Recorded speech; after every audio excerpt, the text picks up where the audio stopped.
Hi అండి. Welcome to TGPSC exams. So, మనం previous వీడియోలో 50 బిట్స్ దాకా డిస్కస్ చేసుకున్నామండి. ఇప్పుడు నెక్స్ట్ బిట్స్ 51 బిట్ నుంచి డిస్కస్ చేసుకుందాము. ముందు వీడియో కంటిన్యూషన్ అండి. సో, 51 బిట్ వచ్చేసరికి కర్దా యుద్ధము ఏ సంవత్సరంలో జరిగింది? ఎవరు గెలిచారు?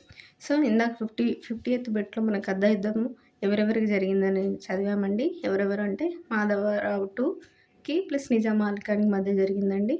సో, ఈ యుద్ధం ఏ సంవత్సరంలో జరిగిందంటే 1795లో జరిగిందండి. ఎవరు గెలిచారు అంటే మరాఠాలే గెలిచారండి. సో, కర్దా యుద్ధం ఎవరికంటే మరాఠాలకి, నిజాంలకు మధ్య జరిగిందండి. అందులో ఎవరు గెలిచారంటే మరాఠాలే గెలిచారు. ఏ సంవత్సరం అంటే 1795లో జరిగింది. 52 బిట్ వచ్చేసరికి కర్దా యుద్ధంలో ఓడిపోవడం ద్వారా నిజాం ఖాన్ ఏ ప్రాంతాలను ఇచ్చాడు వాళ్ళకి. సో, ఇవి మనం అనుకున్నాం కదా అండి, కర్దా యుద్ధంలో నిజాం ఖాన్ ఓడిపోయాడు అని. సో, ఓడిపోయినందుకు గాను వాళ్ళకి ఈ యుద్ధం ద్వారా ఎన్ని ప్రాంతాలను ఇచ్చాడంటే 2 ప్రాంతాలను ఇచ్చాడు. ప్లస్ 3 కోట్ల నష్టపరిహారం కూడా ఇచ్చాడండి. ఏ ప్రాంతాలను ఇచ్చాడంటే అహ్మద్‌నగర్, నెక్స్ట్ షోలాపూర్, ఈ 2 ప్రాంతాలను ప్లస్ 3 కోట్ల నష్టపరిహారాన్ని ఇచ్చాడండి నిజాం ఖాన్. నెక్స్ట్ 53 బిట్ వచ్చేసరికి కర్దా యుద్ధంలో నిజాం ఖాన్‌కి ఎవరు సహాయం నిరాకరించారు? సో, ఈయన ఓడిపోయాడు కదండీ! ఈయన ఓడిపోయే ముందు ఎవరి సహాయం అడిగాడంటే ఆంగ్లేయుల సహాయం అడిగాడండి. యుద్ధంలో ఈయనతో పాటుగా పాల్గొనమని. కానీ ఆంగ్లేయులు సహాయాన్ని నిరాకరించడం వల్లనే నిజాం ఖాన్ ఈ కర్దా యుద్ధంలో ఓడిపోయాడండి. ఎప్పుడు జరిగింది కర్దా యుద్ధం అంటే 1795 అండి. సో, ఇక్కడ మనం గుర్తుంచుకోవాల్సింది ఆంగ్లేయులు సహాయం చేయలేదు కర్దా యుద్ధంలో నిజాం ఖాన్‌కి. ఇది ఇంపార్టెంట్. సో, ఈయన సహాయం చేయలేదు కాబట్టి అప్పుడు ఏం చేశాడు నిజాం ఖాన్, ఆంగ్లేయులతో పొత్తు మనకొద్దని చెప్పి అప్పుడు మళ్ళీ ఫ్రెంచ్ వాళ్ళ దగ్గరికెళ్ళాడండి. అది 54th బిట్‌లో డిస్కస్ చేస్తాం. సో, ఫ్రెంచ్ వాళ్ళ దగ్గర అంటే ఎవరి నాయకత్వంలో ఫ్రెంచ్ పటాలంను తన రాజ్యంలో నిలిపాడు? సో, ఆంగ్లేయులు సపోర్ట్ చేయలేదని ఇప్పుడు ఫ్రెంచ్ వాళ్ళ సహాయం తీసుకుని రేమండ్ నాయకత్వంలో, ఈ రేమండ్ అనే అతను ఫ్రెంచ్‌కి సంబంధించిన అధికారి. సో, ఈయన అధికారంలో ఫ్రెంచ్ పటాలంను తన రాజ్యంలో నిలిపిండండి ఈ రేమండ్ అనే ఫ్రెంచ్ అధికారి నాయకత్వంలో. నెక్స్ట్ 55th బిట్ వచ్చేసరికి 1795లో నిజాం ఖాన్‌కి వ్యతిరేకంగా పెద్ద కుమారుడు అలీజా ఎక్కడి నుంచి తిరుగుబాటు చేశాడు? సో, మనం ఇక్కడ 1795లో ఏం జరిగిందని అనుకుంటున్నామండి? కర్దా యుద్ధం కదండీ! సేమ్ కర్దా యుద్ధం జరిగే టైంలోనే మరాఠాలకి, నిజాం ఖాన్‌కి యుద్ధం జరిగే టైంలోనే మనకు ఆయన కుమారుడు అలీజా కూడా తిరుగుబాటు చేశాడండి. ఆయన పెద్ద కుమారుడు. ఎవరు? అలీజా. ఎక్కడి నుంచి తిరుగుబాటు చేశాడంటే బీదర్ నుంచి తిరుగుబాటు చేశాడండి. ఈ తిరుగుబాటులో ఈయనకి ఎవరు సహాయం చేశారు అలీజాకు అనేది నెక్స్ట్ 56th బిట్‌లో వస్తుంది. అలీజా తిరుగుబాటుకు ఎవరు సహాయం చేశారంటే మన మెదక్ జమీందార్ సదాశివరెడ్డి అండి. అప్పట్లో ఉన్న మెదక్ జమీందార్ ఎవరంటే సదాశివరెడ్డి. ఈయన ఇంపార్టెంట్ అండి. ఈ సదాశివరెడ్డి అలీజాకి సపోర్ట్ చేశాడు. వాళ్ళ నాన్నకి ఎదురుగా తిరుగుబాటు చేసినందుకు సపోర్ట్ చేశాడు. ఎక్కడి నుంచి తిరుగుబాటు చేశాడంటే బీదర్. ఎవరు చేశారంటే అలీజా. ఎవరు సపోర్ట్ చేశారంటే సదాశివరెడ్డి. ఈయన దేనికి జమీందార్ అంటే మెదక్ జమీందార్. సో, అప్పుడు ఈ అలీజా తిరుగుబాటుని ఎవరు అణచివేశారు అంటే ఈ రేమండ్ నాయకత్వంలోని ఫ్రెంచ్ సైన్యం అండి. మనం ఆల్రెడీ డిస్కస్ చేసుకున్నాం ఇందాక యుద్ధం జరిగిన తర్వాత. ఈయన ఫ్రెంచ్ అధికారి అయిన రేమండ్ నాయకత్వంలో ఫ్రెంచ్ పటాలంను తన రాజ్యంలో నిలిపాడు అని చదువుకున్నాం కదండీ! సో, ఆ రేమండే ఆయన కొడుకైన అలీజా తిరుగుబాటుని కూడా అణచివేశాడు. సో, 58th బిట్ వచ్చేసరికి సైన్య సహకార ఒప్పందం ఎవరు ప్రవేశపెట్టారు? సైన్య సహకార ఒప్పందం ఎప్పుడు ప్రవేశపెట్టారంటే లార్డ్ వెల్లెస్లీ అండి. అసలు సైన్య సహకార ఒప్పందం ఎవరు ప్రవేశపెట్టారంటే లార్డ్ వెల్లెస్లీ. ఏ ఇయర్ అంటే 1798 అండి. అంటే కర్దా యుద్ధం జరిగిపోయిన తర్వాత 3 ఇయర్స్‌కి. అది 1795లో జరిగితే ఇది 98లో 1798లో మనకు సైన్య సహకార ఒప్పందం జరిగిందండి. ఈ ఒప్పందం ప్రకారం ఏంటంటే 59th బిట్‌లో సైన్య సహకార ఒప్పందంపై నిజాం ఖాన్ ఎప్పుడు సంతకం చేశాడు? సో, 1798లో ప్రవేశపెట్టారండి. 1798లోనే ప్రవేశపెట్టిన ఇయర్‌లోనే సెప్టెంబర్ 1న మనకి ఈ నిజాం ఖాన్ సంతకం చేశాడండి. అసలు సైన్య సహకార ఒప్పందం అంటే ఏంటి అనేది మనం ఇంకా ఇండియన్ హిస్టరీలో డెప్త్‌గా చదువుతామండి.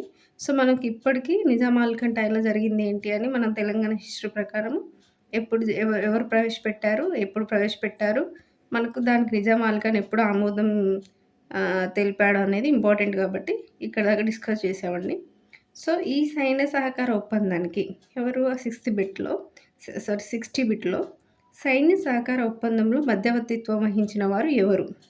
సో, ఇప్పుడు నిజాం ఖాన్‌కి ప్లస్ ఆంగ్లేయులకు మధ్య జరిగిన ఈ సైన్య సహకార ఒప్పందంలో మనం ఎవరు మధ్యవర్తిత్వం వహించారు అనంటే, అజుల్ ఉమ్రా అనే అతను మనకి మధ్యవర్తిత్వం వహించి ఈ ఒప్పందం చేసుకునేలా కుదిర్చాడు ఆంగ్లేయులకి, నిజాంలకి. సో, ఎవరు అంటే అజుల్ ఉమ్రా అండి. ఇతనే మధ్యవర్తిత్వం వహించాడు. నెక్స్ట్ 61 బిట్ వచ్చేసరికి సైన్య సహకార ఒప్పందం ద్వారా మొట్టమొదట హైదరాబాద్‌లో నియమించబడిన బ్రిటిష్ రెసిడెంట్ ఎవరు? సో, మన సైన్య సహకార ఒప్పందం అంటే అసలు ఏంటి అంటే అండి, సైన్య సహకారం అంటే ఇప్పుడు ఎవరైతే ఈ సైన్య సహకార ఒప్పందంలో ఆంగ్లేయులతో ఒప్పందం కుదుర్చుకుంటారో, వాళ్ళ మీదకి ఎవరైనా యుద్ధానికొచ్చినప్పుడు, లేకపోతే ఆంగ్లేయుల మీదకి ఇంకెవరైనా యుద్ధానికొచ్చినప్పుడు, ఆంగ్లేయులకు సపోర్ట్‌గా ఈ ఒప్పందం మీద సంతకం చేసిన వాళ్ళు సపోర్ట్‌గా ఎళ్ళాలి ఆ యుద్ధానికి ఆంగ్లేయులకు సపోర్ట్‌గా. ఒకవేళ ఈ వీళ్ళ మీదకి వేరే వాళ్ళు యుద్ధానికొస్తే అప్పుడు ఆంగ్లేయులు ఈ సంతకం చేసిన వాళ్ళకి ఈ ఒప్పందానికి ఆమోదం తెలిపిన వారికి సపోర్ట్‌గా వి వి రావాలండి యుద్ధానికి. అంటే ఒకరికొకరు సపోర్ట్ జేసుకోవాలి యుద్ధంలో. అదే ఈ సైన్య సహకార ఒప్పందం. సో, అట్లా సపోర్ట్ చేసుకోవాలి అని అంటే ఏంటంటే ఇప్పుడు ఆంగ్లేయుల రే మనిషి ఎవరైనా సరే, ఎవరైతే ఈ ఒప్పందం మీద సంతకం చేశారో సైన్య సహకార ఒప్పందం మీద, వాళ్ళ రాజ్యంలో ఆంగ్లేయులకు సంబంధించిన ఒక మనిషిని, ఒక అధికారిని ఉంచుతారండి. వాళ్ళని బ్రిటిష్ రెసిడెంట్ అంటారు. అంటే బ్రిటిష్ గవర్నమెంట్‌ని ఆయన రిప్రజెంట్ చేస్తాడు ఈ బ్రిటిష్ రెసిడెంట్. బ్రిటిష్ రెసిడెంట్ ఎక్కడుంటాడంటే ఈ సైన్య సహకార ఒప్పందం చేసుకున్న వాళ్ళ రాజ్యంలో ఈయన ఉంటాడు. ఉండి బ్రిటిషర్స్‌కి ప్లస్ ఈ ఒప్పందం చేసుకున్న రాజులకు మధ్య మధ్యవర్తిగా ఈయన పనిచేస్తాడనమాట. సో, ఇప్పుడు మనం ఫస్ట్ ఎవరు ఈ ఒప్పందం చేసుకున్నారంటే నిజాం అలీ ఖాన్. సో, ఈ ఒప్పందం ప్రకారం ఎవరు మనకు నిజాం రాజ్యంలో ఉన్నారు ఫస్ట్ బ్రిటిష్ రెసిడెంట్ అంటే జేమ్స్ కిర్క్ ప్యాట్రిక్ అండి. గుర్తుంచుకోండి జేమ్స్ కిర్క్ ప్యాట్రిక్. సో, ఈ ప్యాట్రిక్ అనే అతను ఫస్ట్ బ్రిటిష్ రెసిడెంట్ అండి. ఈ సైన్య సహకార ఒప్పందం ద్వారా ఉన్నతను. నెక్స్ట్ 62 బిట్ వచ్చేసరికి జేమ్స్ కిర్క్ ప్యాట్రిక్‌కి హష్మత్ జంగ్ బిరుదు ఎవరిచ్చారు? సో, ఈయన ఫస్ట్ బ్రిటిష్ రెసిడెంట్ కదండీ! ఈయనకు హష్మత్ జంగ్ అనే బిరుదు ఒకతను ఇచ్చారండి. ఎవరు అంటే సికిందర్ జా. హష్మత్ జంగ్ ఎవరిచ్చారంటే సికిందర్ జా. ఇంతకుముందు మనం ప్రీవియస్ బిట్‌లో ఆల్రెడీ డిస్కస్ చేసుకున్న దాంట్లో మనకు ముజాఫర్ జంగ్, జాఫర్ జంగ్ అనే బిరుదు ఎవరికిచ్చాడు అంటే డూప్లెక్ అండి. ఇక్కడ హష్మత్ జంగ్ బిరుదు ఎవరిచ్చారంటే సికిందర్ జా ఇచ్చాడండి. ఎవరికిచ్చారంటే కిర్క్ ప్యాట్రిక్‌కి. ఈ సికిందర్ జా ఎవరు అనంటే నిజాం అలీ ఖాన్ వాళ్ళ కొడుకండి. నెక్స్ట్ రాబోయే అసఫ్ జాత్రీ. సో, అప్పుడు మనం ఇంకా ఈయన గురించి ఎక్కువ డీటెయిల్‌గా మనం డిస్కస్ చేస్తాం నెక్స్ట్ ఈ టాపిక్ వచ్చినప్పుడు. సో, ఇక్కడికి ఇది ఇంపార్టెంట్. ఇక్కడికి ఇంత గుర్తుంచుకోవాలండి. నెక్స్ట్ 63 బిట్ వచ్చేసరికి ఉత్తర కోస్తాలో పద్మనాభ యుద్ధం ఎవరి హయాంలో ఏ సంవత్సరంలో జరిగింది? సో, పద్మనాభ యుద్ధం అనేది ఉత్తర కోస్తాలో జరిగిందండి. ఎవరి హయాంలో ఏ సంవత్సరంలో జరిగిందంటే 1794. అప్పుడు ఎవరున్నారంటే రాజు నిజాం అలీ ఖాన్ ఉన్నాడండి. సో, ఇప్పుడు మనం గుర్తుంచుకోవాల్సిందేంటంటే పద్మనాభ యుద్ధము 1794లో జరిగితే 1795లో అంటే అది నెక్స్ట్ ఇయరే మనకు ఖర్దా యుద్ధం ఇంతకుముందు మనం ఆల్రెడీ డిస్కస్ చేసుకున్నామండి. ఆ ఖర్దా యుద్ధం మరాఠాలకి నిజాంలకు జరిగిన ఆ యుద్ధం 1795లో జరిగింది. 94లో పద్మనాభ యుద్ధం జరిగిందండి. సో, నెక్స్ట్ 64 బిట్ వచ్చేసరికి నిజాం అలీ ఖాన్ ఆస్థాన చరిత్రకారుడు ఎవరు?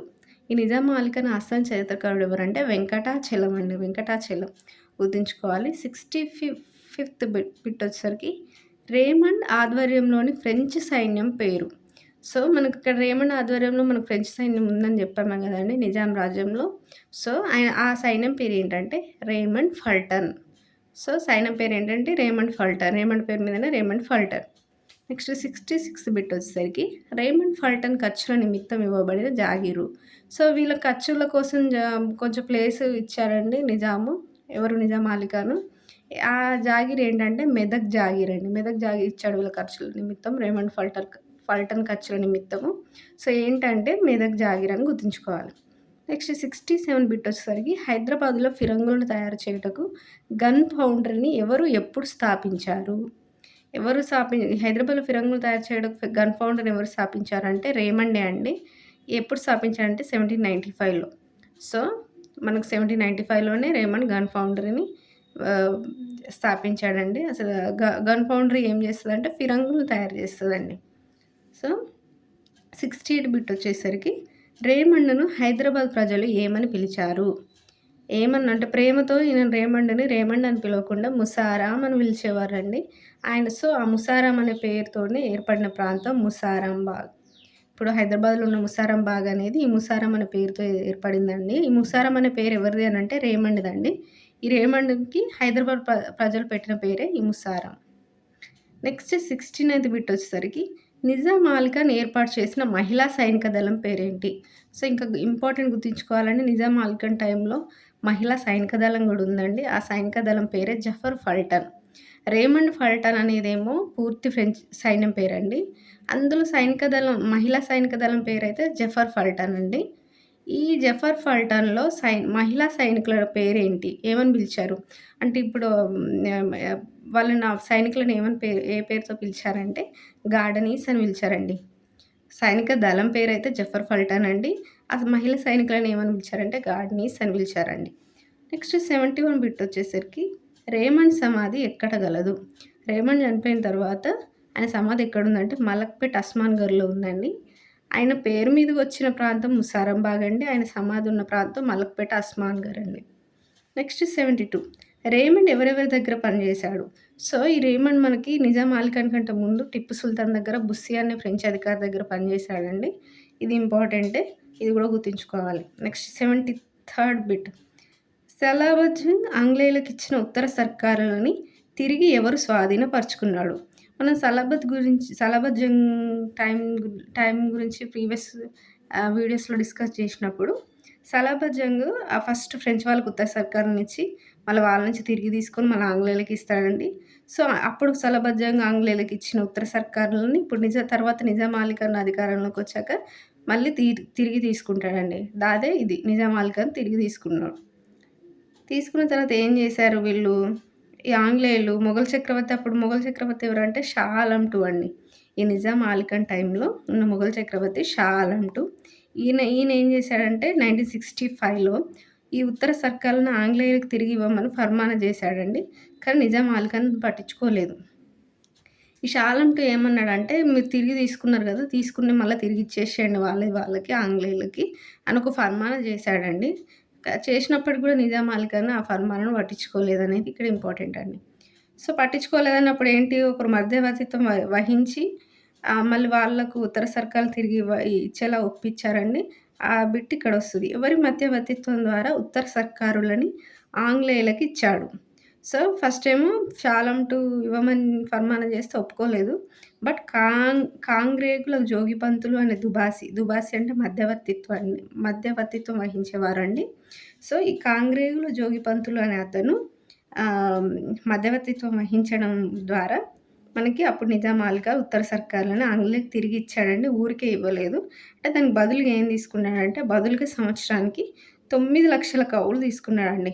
ఎంత 9,00,000 సంవత్సరానికి 9,00,000 కౌలు తీసుకున్నాడు. అంటే ఎవ్రీ ఇయర్ 9,00,000. సో, ఇక్కడికి మనకు 75 బిట్స్ కవర్ అయినాయండి. నెక్స్ట్ దీని తర్వాత బిట్స్ మనం నెక్స్ట్ వీడియోలో కవర్ చేసుకుందామండి. ఇక్కడికి ఈ వీడియో స్టాప్ చేసేద్దాం. Thank you.